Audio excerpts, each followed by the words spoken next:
Good afternoon. Good afternoon.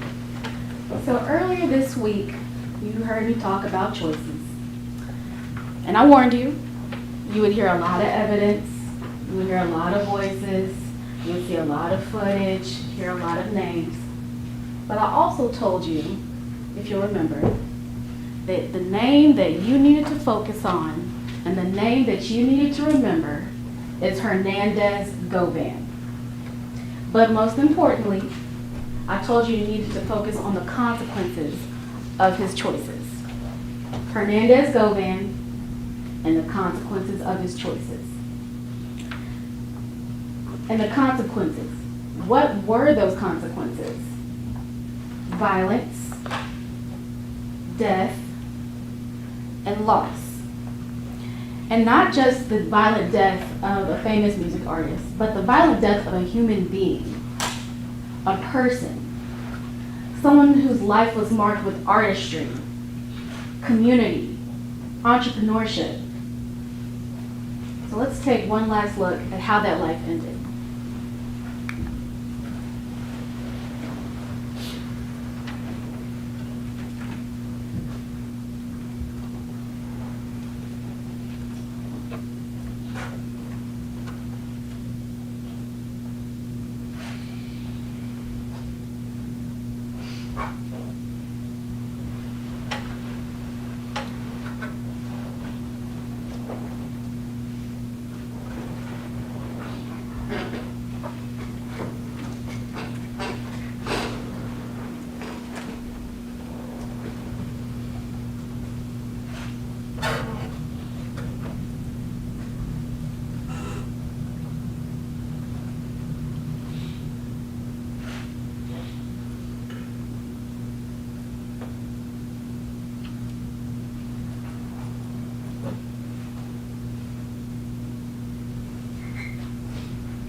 A life, ladies and gentlemen. But before I get into how much we've heard this week and what exactly we've heard this week, let's talk about the law, and let's talk about what the judge instructed you. Conspiracy to commit first-degree murder. That's the first count. In order for there to be a conspiracy to commit first-degree murder, there has to be four things. There has to be an agreement with one or more people to commit the offense of first-degree murder. There has to be, or number two, each of the parties to the conspiracy had the intent to commit the first-degree murder. 3, each party acting for the purpose of promoting or facilitating the commission of the offense of the first-degree murder agreed that one or more of them would engage in the conduct which constitutes the first-degree murder. And 4, one of the parties to the conspiracy committed an overt act in furtherance of the conspiracy. The two important things about this charge is an agreement and an overt act. And in the jury instructions, you heard that an overt act is done by one or more of the parties in order to carry out the intent of the conspiracy, and it must be a step toward the execution of the conspiracy. In first-degree murder cases, often enough, the overt act is the murder. Count number 2, first-degree murder. A definition of first-degree murder is the premeditated killing of another. Number 1, someone unlawfully killed the victim. 2, they acted intentionally. And 3, the killing was premeditated. You heard in the jury instruction that in order for there to be intent, there has to be a conscious objective or a desire. You also heard about criminal responsibility. Criminal responsibility, that basically means that you don't have to be the person that pulls the trigger in order to be responsible for the first-degree murder. The jury instructions say that criminal responsibility is when someone acts with the intent to promote or assist the commission of the offense or to benefit from the proceeds or results of the offense. The defendant acts, solicits, directs, aids, or attempts to aid another person to commit the offense. Further, they don't have to be present when the offense is taking place. Encouragement of the offense is enough. So let's talk about what we heard this week. We heard first from Erica Thornton. She told you that she is the victim's sister. They were close. And the last time that she saw him was on FaceTime. The next thing she hears that her brother was taken from her. She told you about the person that she knew, the brother that she had, and the life that was lost. A life, ladies and gentlemen. We also heard from Raul Hopkins. He told you that he had been employed with Mr. Thornton for years as his security. He explained to you the tension between PRE and CMG. And he explained to you that CMG wanted Thornton to sign with them, but he didn't. And because of that, there's been tension. He talked about diss tracks. He talked about various acts of violence committed on Thornton. And he told you about CMG and their connections. Well, as you've heard from the testimony this week, Hernandez Govan is affiliated with CMG. He has connections within CMG. CMG was in direct conflict with Thornton and the life and the legacy that he built. Govan had an in with CMG. Govan had a direct conflict with the life and the legacy that Thornton built.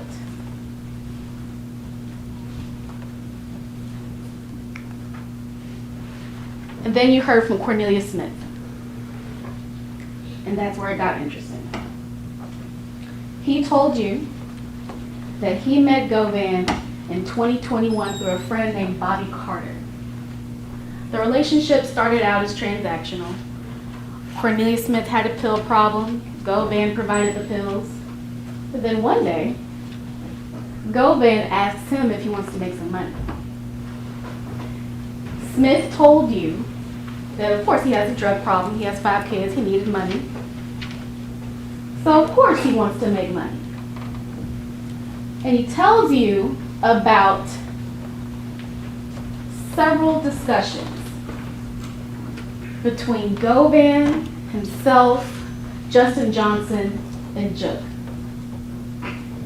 He tells you that at one of those meetings, Govan told him that there were multiple bounties on PRE artists, including Mr. Thornton, but also Paper Route Wu. He told you that on one night, he was given guns by Govan. He was given guns by Govan to attempt a hit on Paper Route Wu. He told you that out of the multiple bounties on PRE artists, Thornton's was the highest. Thornton's was $100,000. So of course he jumped on the opportunity. And Smith told on himself. He told you everything. He told you chapter and verse, who was in the room and what was said. And if you're thinking about a conspiracy, who would you want to hear from the most? A co-conspirator. Someone that is in the room, someone who can tell you what happened, what was agreed to, what went on.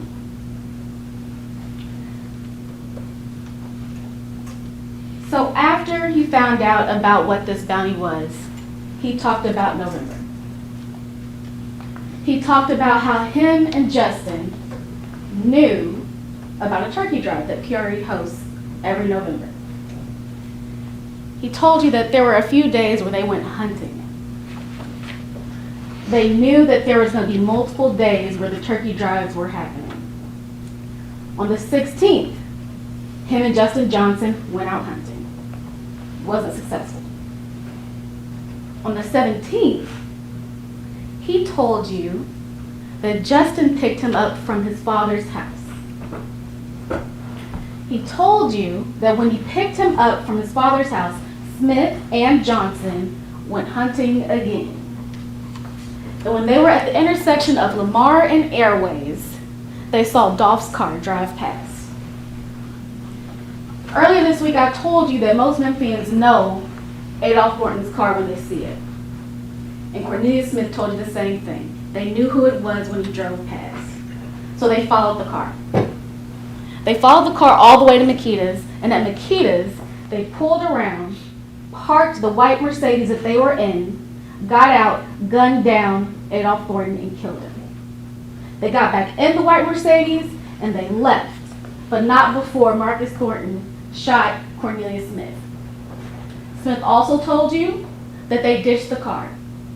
He told you that they ditched the car on Bradley Street, across the street from the defendant's home. He told you that once they left the car there, they went to Two-Lane Apartments. At Two-Lane Apartments, that's where they switched clothes, that's where they had their wound kits, and that's where Cornelius realized that he left his phone. He left his phone and he needed a ride. So he used his co-conspirator's phone, Justin Johnson, to contact his girlfriend to pick him up. And you heard that from Angela Arnold too. She told you that she got some communication from a phone number that she did not recognize. A phone number that was not her boyfriend's. It was not Cornelius's. He told her to pick her up, and she did.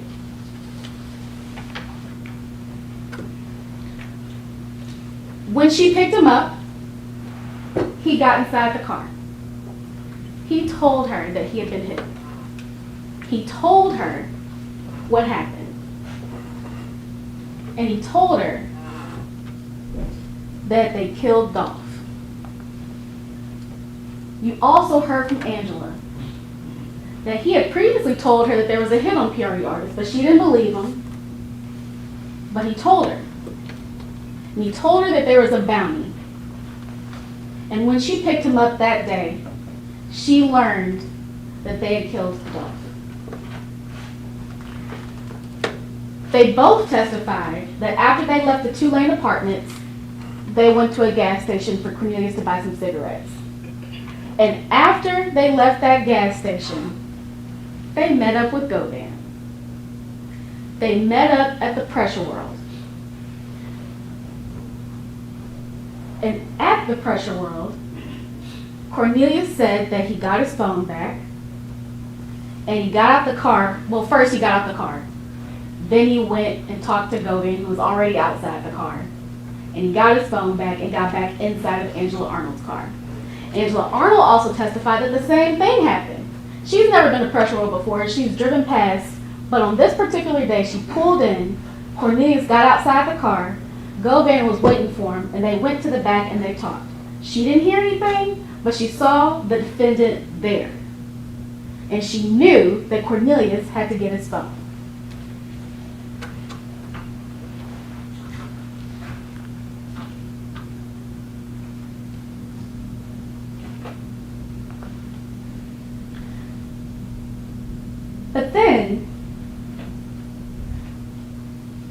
tells us, and she confirms what Cornelius already told you, that they had to get a car cover. She didn't know who the order came from, but she knew that they had to get a car cover. And Cornelius testified that he got the cash from Govan to get a car cover. So that's where they went. They got the car cover. But if you remember, Angela Arnold told us that there was some point where she dropped Cornelius off on Bradley Street for him to wipe down the car. She made a loop, she came back and she picked him up. Cornelius told you the same thing. He told you that he wiped down the car. One piece of information given by two different people saying the same thing. And then, if we're going back to what Cornelius told you, he told you that shortly before he was arrested, he ran into Hernandez Govan in the street. They parked their cars, they talked. Govan was worried that Smith didn't get any money. He told Smith, I'm gonna go to prison. I'm gonna make sure you get your money. Well, of course he wanted to make sure that Cornelius got his money because he had previously asked for a $10,000 cut. He wanted his money too. Angela Arnold told you the same thing. She told you that Cornelius told her about this meeting in the street. She told you that Govan told Cornelius that he was going to go get his money. Cornelius told you that on the day that he was arrested, he was buying cake and ice cream for his daughter on her birthday. He told you how he got arrested. And Angela Arnold told you the same thing. One story, two people who told you the same thing. And we also heard from Sergeant Dabney. He was the case officer. He testified that he and other officers found the white Mercedes in the back of 1174 Bradley, directly across the street from the defendant's home.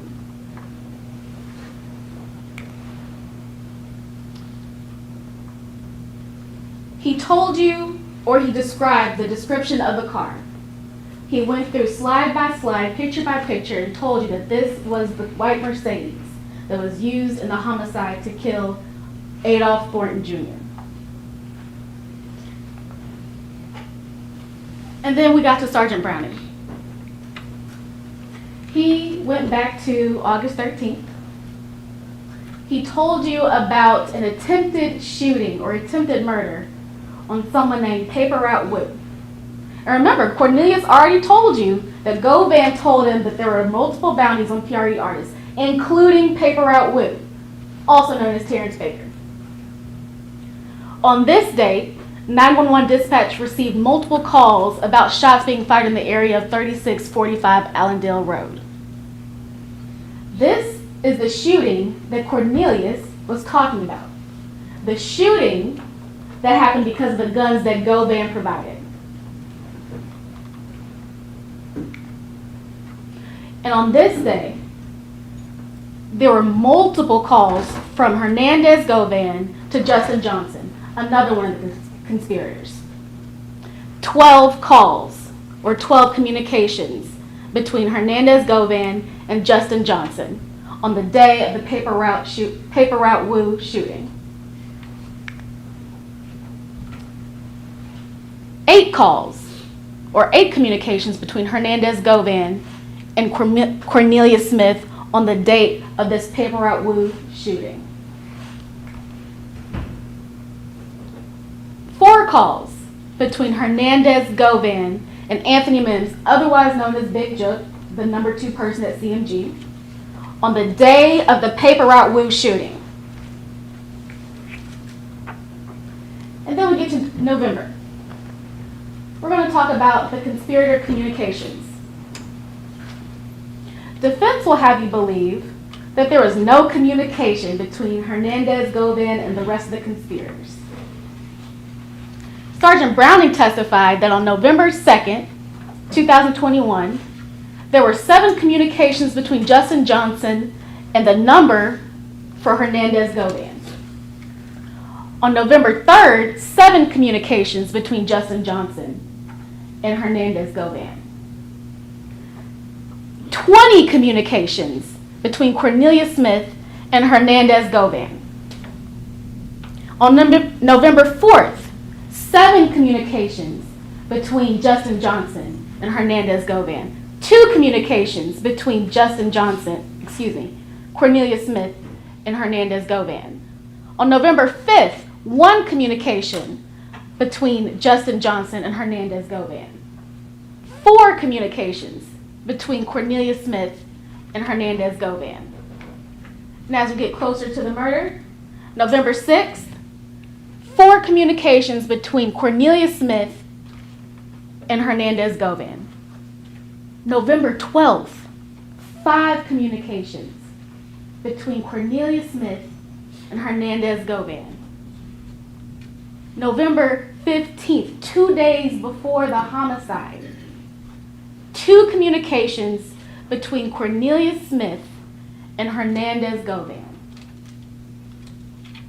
You heard it from defense that there was hardly any communication between Hernandez Govan and the conspirators immediately prior to the murder. But you see here that there was communication.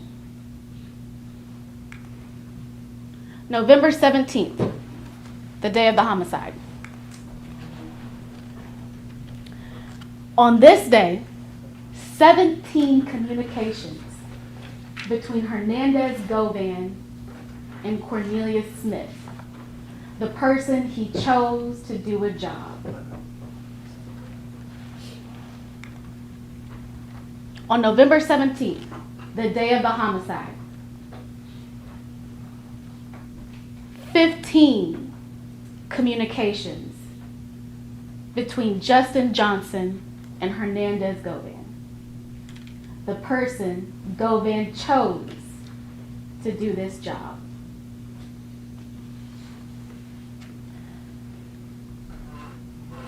And 3 communications from another number of Hernandez Govan, ending in 1460.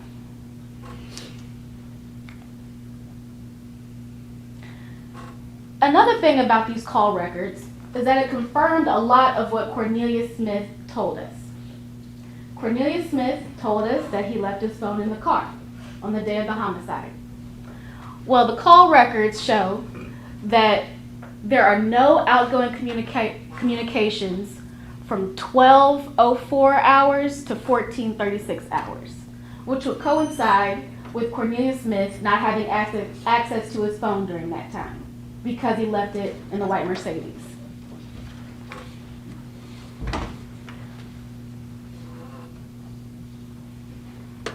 These are surveillance footage that we've previously seen. Cornelius Smith told you chapter and verse that it was him and Justin Johnson that did this. He told you they entered into an agreement. He told you that the reason they entered into the agreement was because of the $100,000 bounty.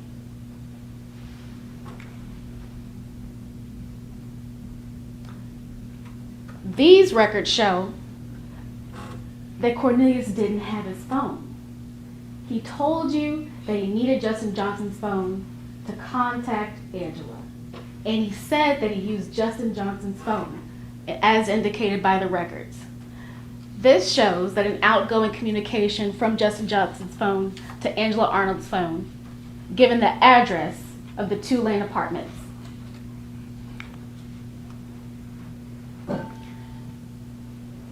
And then he told you that he needed to get his phone back. Well, whose phone did he use? There's an outgoing communication from Angela Arnold's phone saying, "This Zebra, send me bruh number so I can get my phone," to Justin Johnson.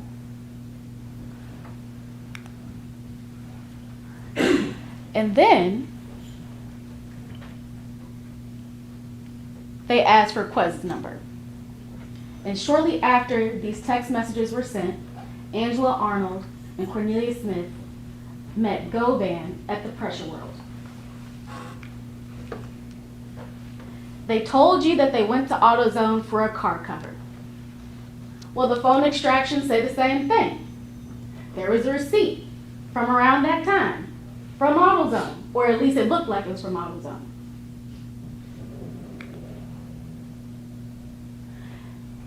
Further, Cornelius told you that he wanted his money. He needed his money. And that communication with Jook wasn't really a thing. He would use Govan as the go-between person to contact Jook. But he still needed his money. So he found a way to message Jook, and he told Jook, "What's up, big bruh? I'm trying to get with you. I'm Govan's little homie you met before. I've been trying to let you hear my music if you don't mind giving me a call." Govan's homie. Govan's chosen person for the job. Ladies and gentlemen, we went from this person, this life, to this. You heard from Dr. Scantleberry. 20 gunshot entrance wounds to Adolph Thornton's body. We went slide by slide, picture by picture, documenting the injuries that Adolph Thornton received on the day of the homicide. She told you about the manner of death, the cause of death. She went through his injuries, the remote bullets. She told you about the wound on his face. We went from this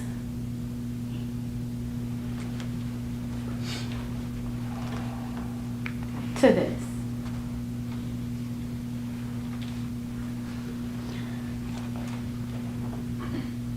The defense will try to tell you that the police officers didn't do a good job, that the investigation wasn't complete, but yet they put on an officer as their witness.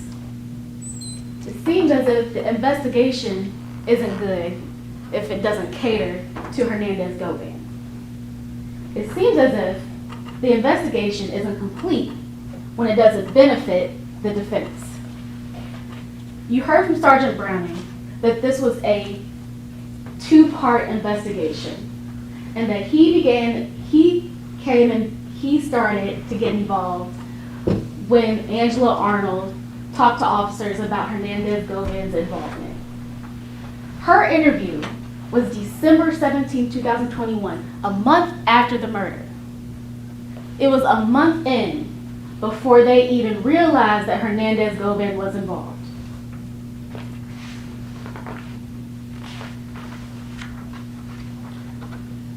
You also heard that Justin had access to Jook, and that Justin was communicating with other people and he was doing his own thing.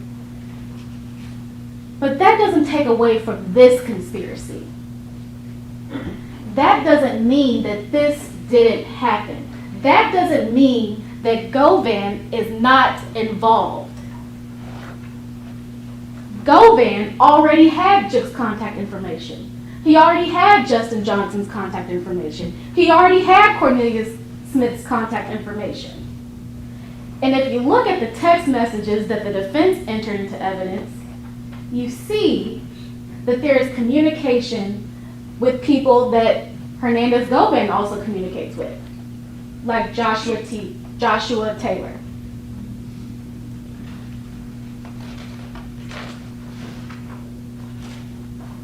Defense will also tell you that the investigation wasn't complete because there were other people involved that weren't charged.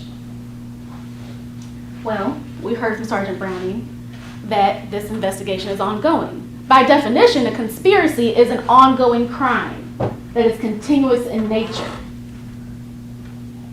And sometimes you just don't have all you need to charge people.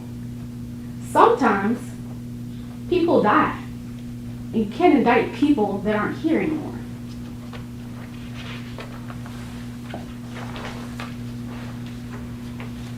And if all that isn't enough, you heard from someone that was in the room when it happened.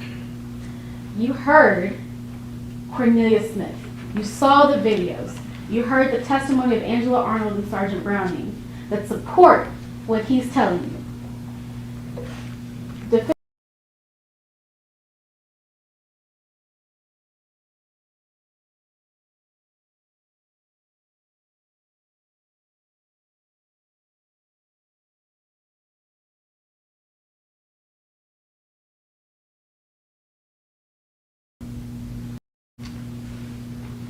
Even Angela Arnold told you that the day he got arrested, when she was with him, he had taken some pain medication. And ladies and gentlemen, remember the call records. These communications don't lie. They coincided with dates of importance. The week of the turkey drive, August 13th, the shooting on Paper Route Woo. They don't lie, ladies and gentlemen.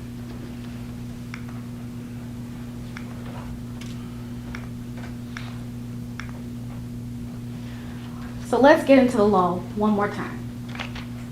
Conspiracy to commit first-degree murder. The defendant entered into an agreement. What is the agreement? What is the agreement? The agreement is if you kill Dolph, you get $100,000. You need one or more people to be a participant in that agreement. You heard from one of them, Cornelius Smith. We know there's Justin Johnson, and there's Hernandez Govan. There is an agreement. And what also do you need? You need an overt act. Earlier I told you that an overt act in the murder case is often the murder. Well, you saw videos of that. You heard the defendant, you heard the shooter, Cornelius Smith, testify that he killed Adolph Thornton Jr. For first-degree murder, it has to be a premeditated killing of another. When we talk about premeditation, we know that there's no timeline on premeditation. It could be months, it could be weeks, it could be days, it could be a few minutes. All you have to do is have time to reflect. All you have to do is have time to think about what you're doing. Well, they had plenty of time. Cornelius said that they talked about this well before this murder. And we saw that the hit on Paper Route Woo was on August 13th. There was plenty of time to think and reflect about this murder. And as you saw from the video, it happened. For criminal responsibility, all you have to do is you have to have an act with the intent to promote or assist the commission of the offense or to benefit in the proceeds or the results of the offense. Smith told you Govan wanted his cut. He wanted $10,000 from Justin Johnson's cut and from Cornelius Smith's cut. That sounds like proceeds. Further, you don't have to be there when the trigger is pulled. You saw the video, you know that Hernandez Govan wasn't there, but that doesn't mean that he is not responsible for ending this life. Ladies and gentlemen, the state's burden is reasonable doubt.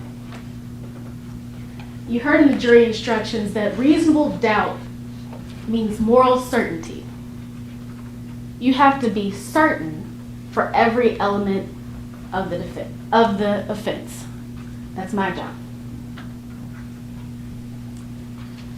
Certainty means that you can sleep easy at night knowing the decision that you made.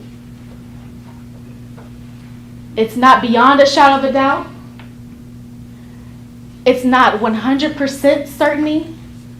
It's not beyond all doubt. It's beyond a reasonable doubt. That is the standard. Once you've looked and reviewed all the evidence, all of the photos, all of the videos, and testimony that you've heard this week, it is the state's position that we have fulfilled our burden. We ask that you, the jury, make a choice. We ask that you make a choice to hold the defendant, Hernandez Govan, responsible for his actions. We ask that you find him guilty of first-degree murder and conspiracy to commit first-degree murder. Thank you.